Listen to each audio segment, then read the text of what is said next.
जी मेरे सज्जनों मित्रों मेरे ग्राइयों उम्मीद है सारे दोस्त खैरियत नाल हो गए। एक नवी वीडियो के नाल तुहाडा अब्दुररहमान तुहाडी खिदमत दे विच दोबारा पेश।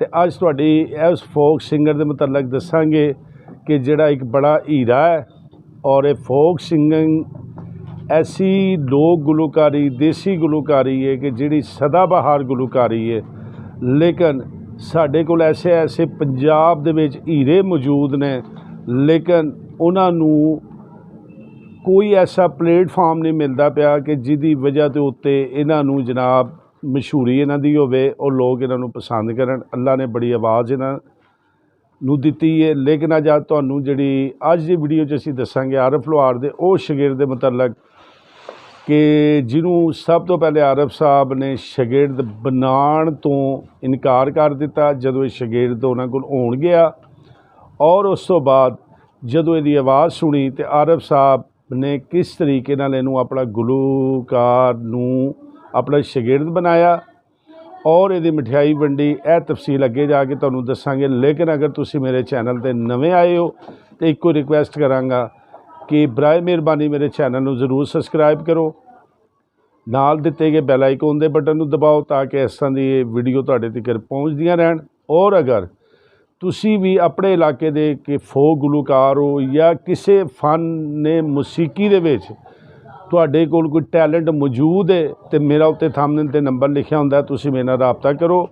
मेरी कोशिश अपने इहो ਜਿਹੀ गुलूकारां नूं लभण दी है कि जिहड़े अपने अपने इलाके मौजूद ने लेकिन वो फेमस नहीं हुंदे और लोग उन्हां नूं पछाणदे नहीं।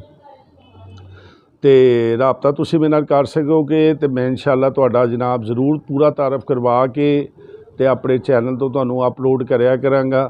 तो हुण आई असल कहानी की तरफ उस गुलूकार के मुतलक कि जिहड़ा साहिवाल दा रहण वाला है, बहावल शेर भट्टी उहदा नाम है। थंबनेल के उत्ते तुसीं तस्वीरां उहदियां वेख लईआं ने। एक तस्वीर दे विच उदों दी है जदों आरिफ साहब दा शागिर्द होया ते दूजी तस्वीर जिहड़ी है वो मौजूदा उहदी है। साहिवाल दा बहावल शेर भट्टी रहण वाला है। तो यह जो वाक़या तुहानूं सुनाण लगा, अगर किसी भरा नूं शक होवे, मैं अपनी हर वीडियो दसना कि असीं हवाई गल नहीं करते, पूरी दलील नाल करने आ। अगर किसी नूं शक होवे साडी गल दे विच तो मेरा उत्ते कॉन्टैक्ट नंबर लिखिया हुंदा, मेरे नालों पर्सनल ते कॉल कर सकता है, राबता कर सकता है, गल दी तसदीक कर सकता है। बहावल शेर भट्टी जनाब साहिवाल दा रहण वाला है।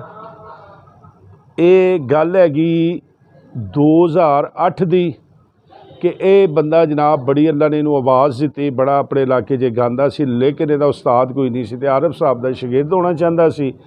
इन्हें जनाब अल्लाह दिता भट्टी जिहड़ा कि अल्लाह दिता नाई जिहड़ा कि आरिफ साहब दे नाल जोड़ी बजांदा सी ते बशीर ढोलकी वाला हुंदा सी। उन्हां नाल किसी तरीके नाल इन्हें राबता किया कि मैनू किसी तरीके नाल भी आरिफ साहब दा शागिर्द बनवाओ। उन्होंने कहा कि कोई परेशानी वाली गल नहीं, तेनों असीं आरिफ साहब का शागिर्द बनवा देंगे जदों कोई मौका आया। और फिर जनाब उन्हां कोल आरिफ साहब कोले पहुँच गया। लाहौर दे विच आरिफ साहब आए, उत्ते इन्हां नूं बुला लिया, ये चला गया। आरिफ साहब दा मुलाकात हुई, इन्हें दस्सिया जी मैं तुहाडा शागिर्द होना चाहना। आरिफ साहब ने कहा जी मैं शागिर्द नहीं करदा हुंदा, मैं तुहानूं थापड़ा ला देना, बाकी तुसी गाओ, अल्लाह तुहानूं आवाज़ दित्ती है सारा कुछ है, लेकिन मैं शागिर्द नहीं करता। लेकिन इस बंदे ने जिद की कि नहीं जी मैं थापड़ा लैन नहीं आया, मैं तुहाडा फैन हाँ, आलम साहब दा मैं फैन हाँ, तुहाडे वालिद दा मैं फैन हाँ, ते तुसी मैनूं शागिर्दी तस्लीम करोगे तो मैं जाना।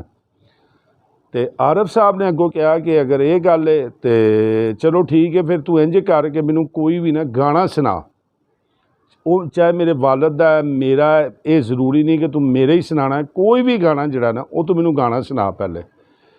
तो इस बहावल शेर भट्टी ने जनाब फिर आरिफ साहब दे सामने बह के उन्हां दा गाना यारां कोलों यार गवाचण लग पे ने। जदों गाया तो दस्सण वाले दसदे ने कि यार उत्थे जिहड़े बंदे बैठे सी वो भी परेशान, तो आरिफ साहब ने इहदी आवाज़ इहदा साज सुन के ते दाद देण ते मजबूर हो गए। तो उन्हें कहा नहीं बई जवाना तेरा हक बनता है तो कि तू मेरा शागिर्द होवे। और फिर ये शागिर्द होने लई जो कुछ लवाजमात हुंदे ने, माला वगैरह सूट मिठाई सारा कुछ लैके गया होया सी। ते लेकिन जिस वक्त आलम साहब ने ਆਰਫ ਨੇ ਸੌਰੀ ਇਹਦੀ ਆਵਾਜ਼ ਸੁਣੀ ਤੇ ਆਰਫ ਨੇ ਕਿਹਾ ਨਹੀਂ, ਇਹ ਮਿਠਾਈ ਇਹ ਮਾਲਾ ਤੇਰੀ ਸਾਰੀ ਆਪਣੀ ਜਗ੍ਹਾ 'ਤੇ, ਲੇਕਿਨ ਤੇਰੀ ਆਵਾਜ਼ ਸੁਣ ਕੇ ਮੈਨੂੰ ਇੰਨੀ ਖੁਸ਼ੀ ਹੋਈ ਹੈ ਤੇ ਤੈਨੂੰ ਸ਼ਗਿਰਦ ਕਰਨ ਲੱਗਿਆ। ਮਿਠਾਈ ਵੀ ਤੇਰੀ ਮੈਂ ਵੰਡਾਂਗਾ, ਮੈਂ ਮੰਗਾਵਾਂਗਾ ਔਰ ਤੇਰਾ ਐਲਾਨ ਵੀ ਮੈਂ ਕਰਾਂਗਾ। ਆਰਫ ਸਾਹਿਬ ਨੇ ਆਪਣੀ ਜੇਬ ਦੇ ਵਿੱਚੋਂ ਪੈਸੇ ਦੇ ਕੇ ਤੇ ਮਿਠਾਈ ਮੰਗਵਾਈ ਔਰ ਉੱਥੇ ਬੈਠੇ ਸਾਰੇ ਲੋਕਾਂ ਦੇ ਵਿੱਚ ਐਲਾਨ ਕੀਤਾ ਕਿ ਬਹਾਵਲ ਸ਼ੇਰ ਅੱਜ ਤੋਂ ਬਾਅਦ ਮੇਰਾ ਸ਼ਾਗਿਰਦ ਹੈ ਔਰ ਜਿਸ ਪੇੜ 'ਚ ਖਲੋ ਕੇ ਵੀ ਐਲਾਨ ਕਰੇ ਤੇ ਕਰ ਸਕਦਾ ਤੇ ਗਾ ਸਕਦਾ। ਤੇ ਇਹ ਇਸ ਗੁਲੂਕਾਰ ਦੀ ਟੋਟਲ ਜਨਾਬ ਜ਼ਿੰਦਗੀ ਸੀ ਤੇ ਇਹਦੀ ਕਹਾਣੀ ਸੀ। ਇਸ ਵਜ੍ਹਾ ਤੋਂ ਇਹੋ ਜਿਹੇ ਫੋਕ ਗੁਲੂਕਾਰਾਂ ਦਾ ਮਿਹਰਬਾਨੀ ਕਰਿਆ ਕਰੋ, ਇਹਨਾਂ ਨੂੰ ਜ਼ਿਆਦਾ ਤੋਂ ਜ਼ਿਆਦਾ ਸ਼ੇਅਰ ਕਰਿਆ ਕਰੋ। ਸਾਹੀਵਾਲ ਦੇ ਇਲਾਕੇ ਦੇ ਲੋਕ ਜਿਹੜੇ ਨੇ ਤੁਹਾਡੇ ਇਲਾਕਿਆਂ 'ਚ ਰਹਿੰਦਾ, ਇਹਨੂੰ ਸੁਣਿਆ ਕਰੋ ਤੇ ਫੋਕ ਮੌਸੀਕੀ ਦੇ ਮਜ਼ੇ ਲਿਆ ਕਰੋ। ਉਮੀਦ ਹੈ ਮੇਰੀ ਅੱਜ ਦੀ ਵੀਡੀਓ ਤੁਹਾਨੂੰ ਜ਼ਰੂਰ ਪਸੰਦ ਆਈ ਹੋਏਗੀ ਤੇ ਮਿਲਦੇ ਹਾਂ ਇੱਕ ਨਵੇਂ ਵਾਕੇ ਨਵੀਂ ਵੀਡੀਓ ਦੇ ਨਾਲ। अस्सलाम वालेकुम।